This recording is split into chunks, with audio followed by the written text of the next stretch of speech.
The Terror from the Depths by Fritz Leiber.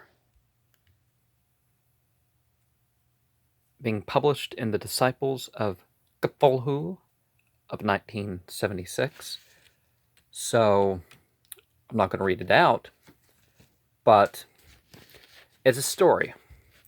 It's a story about a father who, people thought he was crazy because of how well he built his home. He picked particular forms, it appeared, certain materials, very thick but not quite as strong as he could have built it. But the curious thing was the carvings. Some of it even disturbed his wife. Now, their son was sent off to college. Miskatonic University, of course, right? And so he got a job that this architecture could have produced certain dreams and stuff in him. So it could be said as a result of the dreams, he ended up in a certain line of work, working in caverns and all that sort of stuff. Now, there was worry about certain beings, obviously, and these certain beings, being of course jinn, aren't bound by matter per se, and therefore they weren't limited to that. But underground caverns, looking into underground caverns, that completely made sense.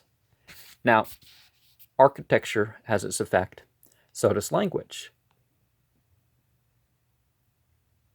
And a lot of these guttural, too many consonant sort of sounds have a very magical effect to people.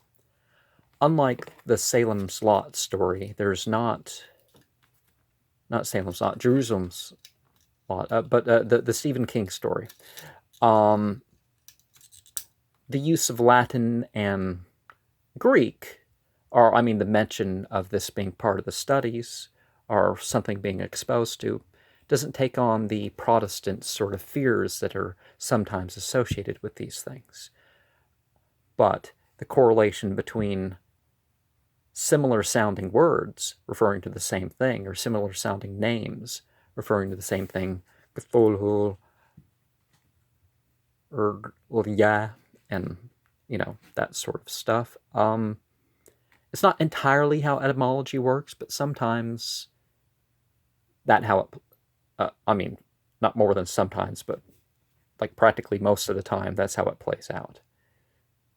So be aware how image and structure affects dreams, and how stuff getting passed on through the family or from one culture to another has its effect.